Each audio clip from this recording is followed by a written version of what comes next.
And that's Malibu's finest. It's a great story. Bullshit. But great. You should seriously consider becoming a screenwriter.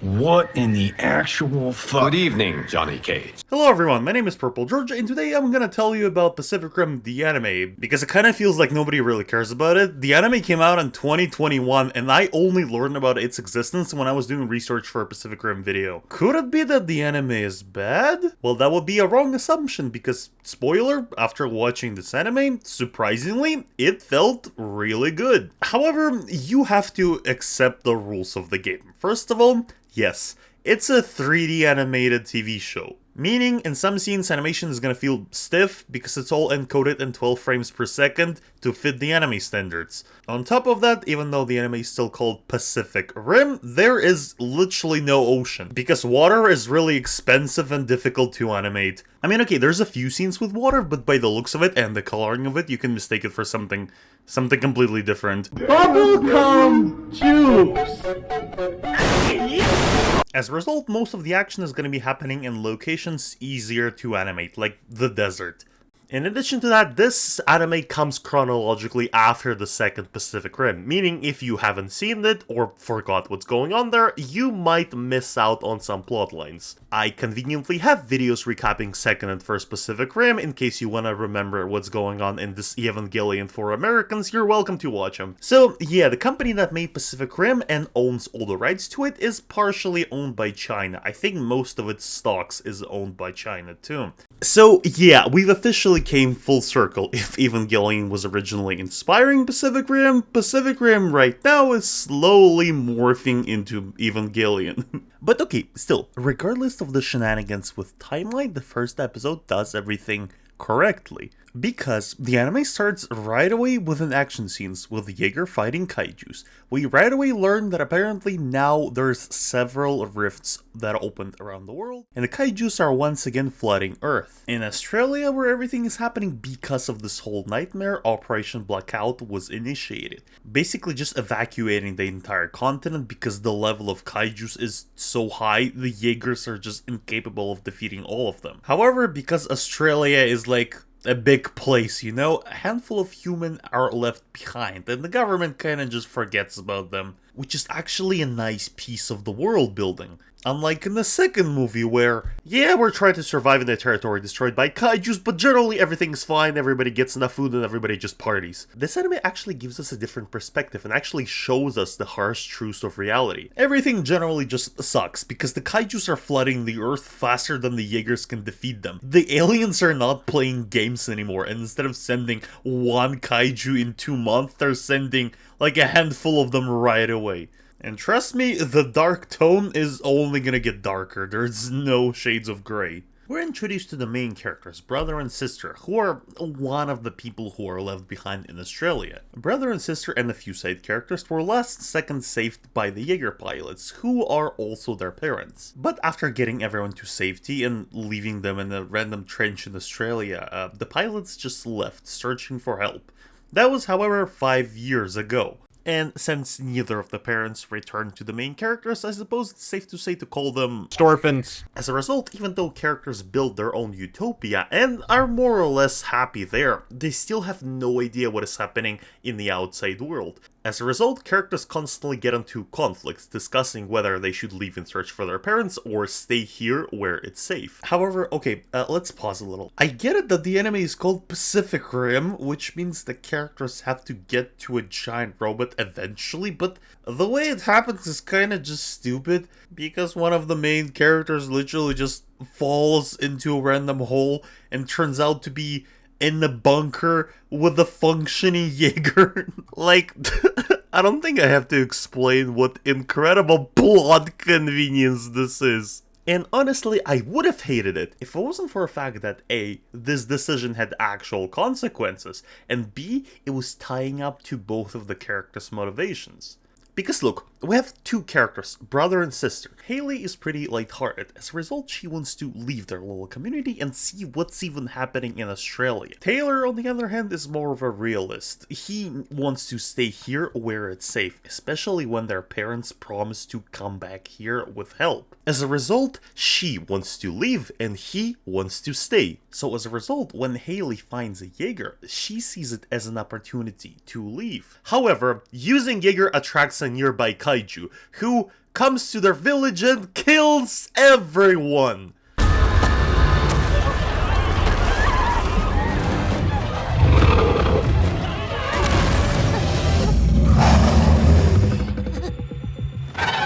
Damn. This was just getting good. And they barely were able to defeat that kaiju too, they ended up just pushing it off a nearby cliff. So as a result, scenes that feel like a teenage tantrum, you know, when one character screams at the other one because the other one's actions is gonna doom everyone and they're dangerous, blah blah blah. Well, this conversation in here, turns out, was completely justified. The brother was completely justified to be angry and demanding that his sister stayed in the village where it's safe. I absolutely love that episode because we can see the struggles of the characters and how their decisions affect people around them. If sister just listened to her brother and they stayed, the kaiju would have never knew they were there and everybody would have been fine. I also do love that the characters have a clear, established goal: find their parents and get out of Australia. But also, I do like that the story progresses in a way that they now literally have no other options. They either have to go and look for their parents or nothing. They've got nowhere else to go. This is their only lead, basically. I guess you could say that this kaiju attack was the second worst thing that has happened to these orphans in their lives. By the way, okay, let's talk about the robots a little bit, because I don't want to glaze this anime all the time. If you've watched my two previous videos on the Pacific Rim franchise, you can tell that in the first movie, the robots were moving pretty slowly, and because of the amazing sound design, it felt like they were high and heavy. In the second movie, I would say sense of height is still there. The robots still feel very massive, and especially with the camera work, it shows up. But because robots were meant to be more futuristic, there was no sense of weight. They were basically bouncing balls, moving incredibly quickly, and it didn't feel realistic or interesting, to be honest. But now in this anime, I would say it's something in the middle, per se. The robots do feel slow, and there's somewhat of a camera work in the anime, but because it's all 3D, it still looks kinda stiff, like I said. I get it that it's really difficult to still recreate the charm of first film, especially if it's a 3D animated TV show, but I'm glad they're tried. I get it that I'm essentially complaining that a cartoon looks cartoonish, but still, it's not as bad as it could have been, I guess. Really, like I said, the atmosphere of the anime is still really good, and it at times really well matches the atmosphere of the first film. The only thing I feel like should have been changed is make more night scenes. I feel like even the creators of the show sorta realized that, because both major fight scenes at the beginning and at the end of the season happen in dark lighting. Regardless, main characters are going to Sydney, but unfortunately, when they reach the city, the battery in the Jaeger just dies. Luckily, of course, the nearby Jaeger base should have another battery, but when they get there, they're attacked by dog-like kaijus. Dogs kaijus, however, are eaten by even bigger kaiju, who looks like a Jaeger.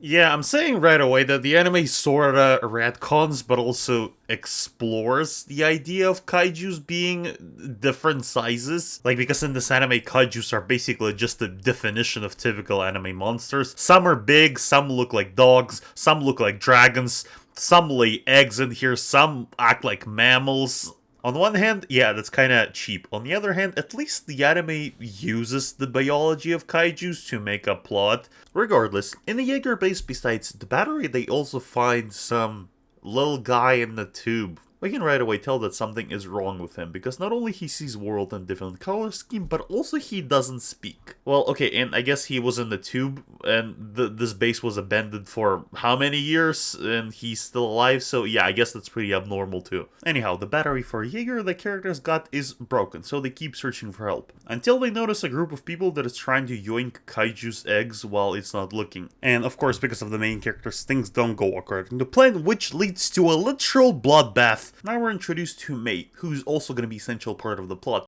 Yeah, you can kind of figure out that the story is not as big as an Evangelion, for example, or even the original Pacific Rim. The story is relatively small. There's no fate of the world as at stake. It's basically a travel story, but that's what makes it good. May proceeds to explain that the way Australia functions right now is that it's all divided into territories, each of which is controlled by a group of criminals. Jaeger tech and kaiju eggs are especially valuable in the Dark Zone, because they're still in abundance here, but pretty rare. As a result, when Sean, and yeah, that's basically the main villain and boss of Mafia where May works right now, upon finding out about functioning Jaeger, decided to utilize it and become the strongest one on the continent. One of his minions is actually a drift operator, so that should be relatively nice until we remember that in order to pilot Jaeger, you need an emotional connection between two pilots, or at least some kind of shared memories. As a result, he randomly started connecting his minions to the Jaeger and see which one won't die.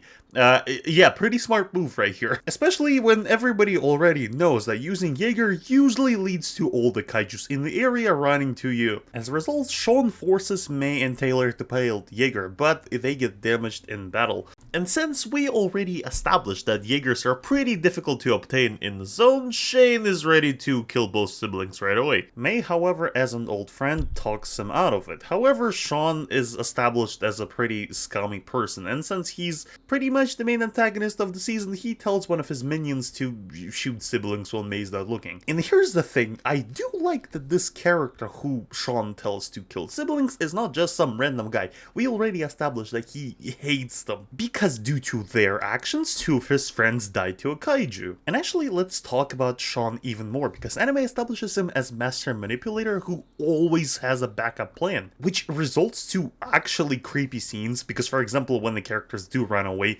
with the drift operator and May, turns out all of the radios Sean's been giving out to his minions are actually all patched up with TNT, and he can easily detonate any of them. In addition, during flashback in the drift, it's established that May somehow lost her family. It's not exactly known how, but after that she was picked up by Sean and raised by him to be basically just a killer. But then anime throws in hints that it might not even be true and that all of her memories are actually fake, which is actually the reason why she runs away with the siblings but then later separates to find out what is even up with her memories.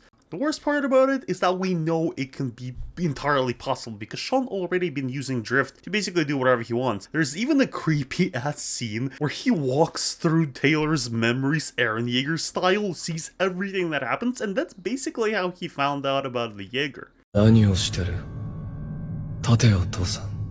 and by the way, we got a pretty interesting Easter egg, because while escaping from Shane, Taylor needed to solo pilot the Jaeger, and in an attempt to learn how it works, he watched recording of other people who did that. And from all the recordings who were managed to solo pilot Jaegers, we not only see Raleigh but also Marshall Pentecost, which is pretty cool reference. Alright, after that, a lot of confusing things happened in the span of like one episode, so watch the hands. When May left, several rifts started opening around the main characters. The boy, yeah, that's what they call the boy that they found in the city, ran away to see one of the rifts. When main characters followed them, they found a cemetery of kaiju's bones and broken Jaegers, and that's where they also encountered Apex. And no, I'm not talking about the dead battle royale, I'm talking about the dead drone. So yeah, remember in the second movie there were several drones that got taken over by kaiju, and in the movie they killed all of those robots, turns out, except for one, which evolved and became a separate third party in a way, because ever since the whole shenanigans started happening in Australia, he was killing off both Jaegers and kaijus. That's exactly what he did now. He killed one of the kaijus and was about to kill main characters until the boy saved them, because he has somewhat of a connection with Apex as well. They basically had a flashback together where they sort of met before and established a mental connection via drift. Yeah, Apex apparently can just drift with separate beings without needing a helmet or anything. Also, I don't know why Apex didn't just save the boy right away when he was trapped in the facility, because in the flashback they met when he was already trapped in the facility, and he clearly in a way cares for him because they're both sort of outcasts. I'll explain why later. He also didn't kill main characters because boy vouched for them, so I don't know, it's kind of weird. Anyhow, after that, Apex literally gives siblings a hand, resulting in them finally having a weapon, which is, well, kunai from Scorpion from Mortal Kombat. Hey! That's mine. Later, siblings reunite with Mei and also get attacked by the kaiju again. And okay, it's kind of significant that they've been running away from this kaiju this whole time, and now when they finally got a weapon, they were finally able to defeat him.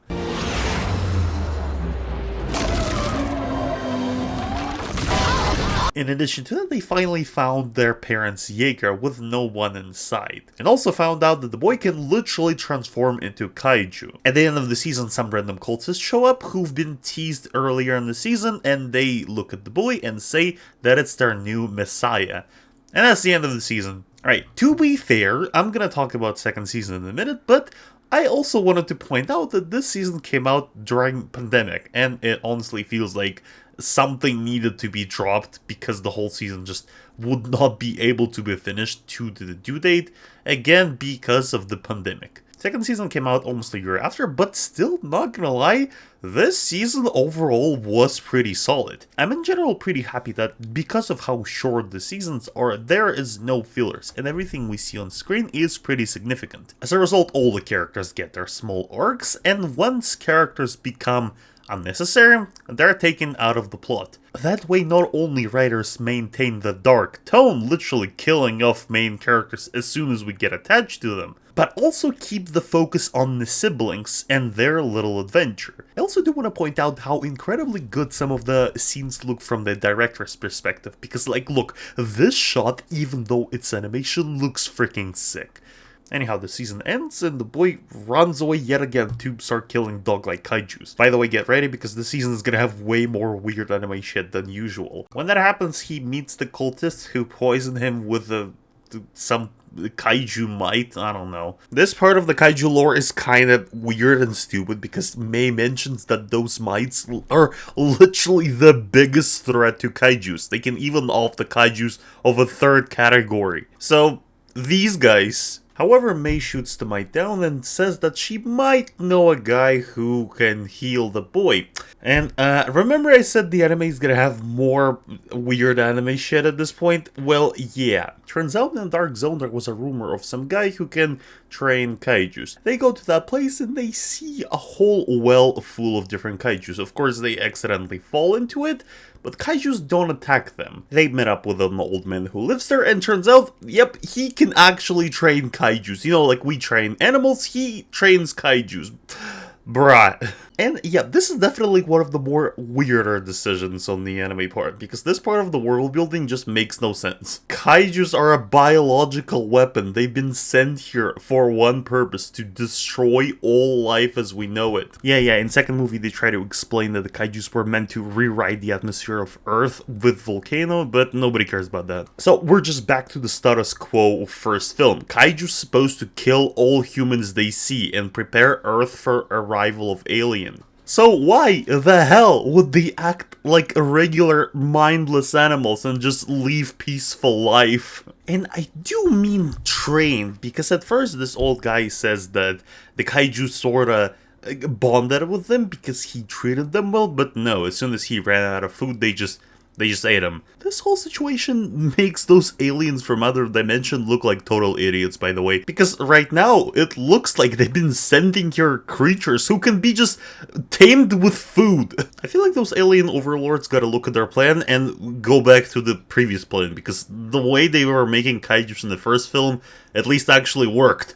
Right now, I don't know what are they doing. Maybe they got lazy. I don't know, maybe their budget got cut off because of the fiasco in the first film, I don't know. Actually, since we got back to the topic of the cultists, let's talk about them, because pretty much all of the other factions have been dealt with. So now the main characters have to face them, And it's really weird and spooky. It's also been established that all those cult ladies not only somehow brainwash every female they meet, but also for some reason meet the boy. In addition to that, so far they've been always one step ahead of the main characters, trapping them in a well full of kaijus and then making sure they step into their territory, where some unknown shenanigans start happening. Because the main characters, in an attempt to leave this place, first encounter Jaegers that are just digged into the wall, then they meet some unknown kaiju, then one of the cultists breaks their Jaeger, making them stranded, of course all while acting really mysterious.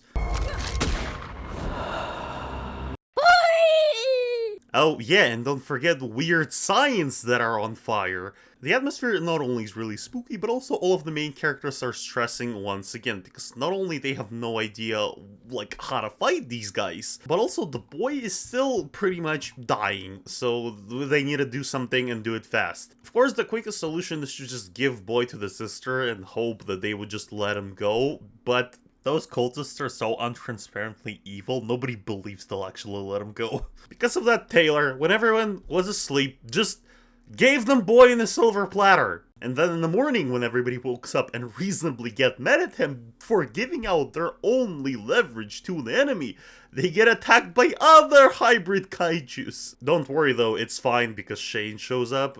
Little note, he's been tracking them this whole time. I just kinda skipped those scenes because they didn't really do anything. Anyway, Shane knocks down the cultists and reveals to the main characters that one of them is their mother.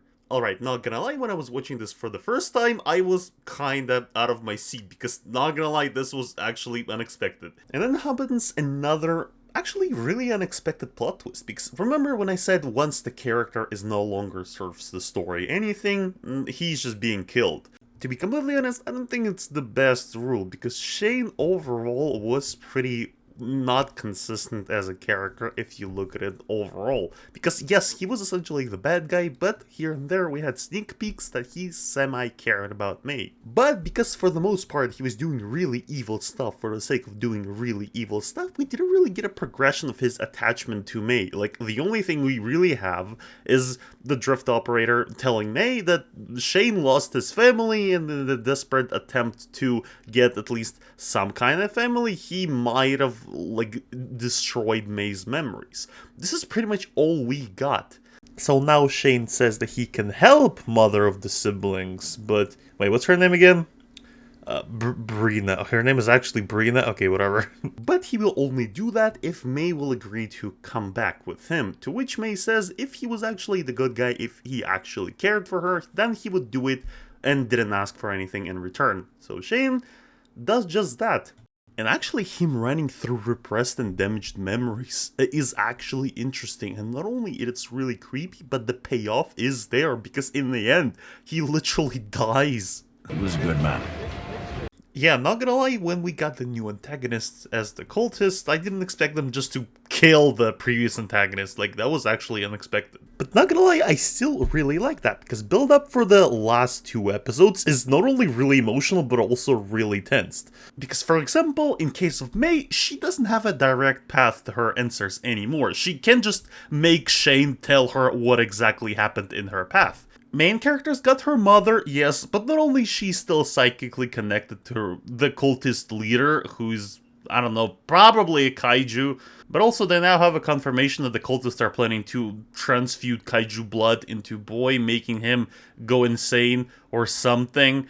As a result, characters are facing moral dilemma again. Yeah, they have the weapon to go and reclaim Boy, but not only they have no idea what are they facing against, and the cultists seem to control kaijus in some shape or form, so it might be a dangerous task. And even though simply walking away seems like a more rational and safer option, they have 2 problems. Not only they have no idea what the cultist plan is, and all this messiah talk can be possibly really dangerous to all the people in the area, they're practically giving out part of their family, because Boy not only saved them multiple times, but also, like, they're more or less are attached to him now.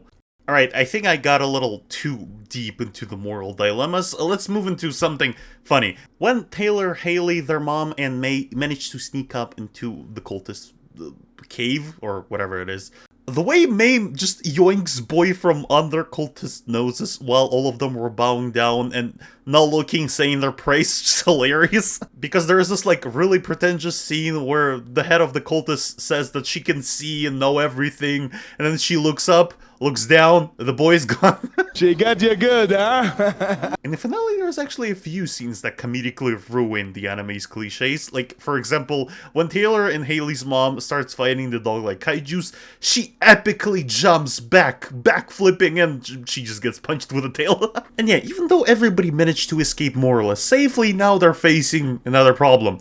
The blood transfusion to Boy is complete, so when they realize that cultists don't throw anything in him, the kaijus don't follow them, the cultists themselves don't run after them, everybody starts to suspect that it's because the boy is already under their control, and all the cultists need to do really is just wait till he wakes up. But that went absolutely nowhere, because even though Boy got the blood transfusion from kaijus, he is still him, so he's still friendly and like nothing evil happened. The characters safely traveled to the base in Sydney, and their father, turns out, was completely fine. He survived, and just kidding, none of this actually happened. The anime just threw in a drift memory to mess you up. No, they didn't even leave the villain's territory, they're still in cultist territory. Bruh.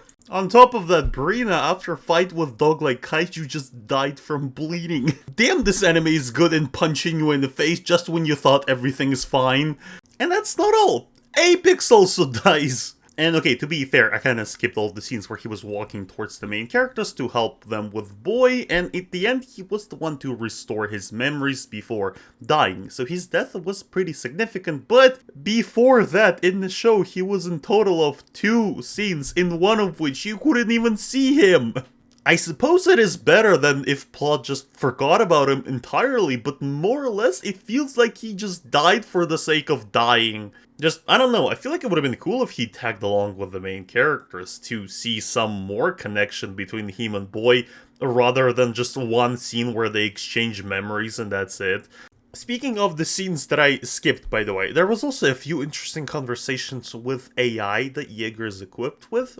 For the most part, I can say that this AI is pretty interesting secondary character. Essentially, he gives Taylor some sort of therapy work from time to time, which I feel like those kids definitely need after everything that happened in the show. Hell, to be fair, every mecha anime would definitely benefit from this. In Evangelion, they could have avoided the whole catastrophe if they just give Shinji a therapist. Not gonna lie, overall, the final episode manages to build tension quite well, because not only main characters are chased by the cultists and their kaijus, one of which is 6th category kaiju by the way, but also because base at Sydney, where they're headed, is actually launching some drones their way, because, well, from their perspective, somebody from the cultist territory is running towards them.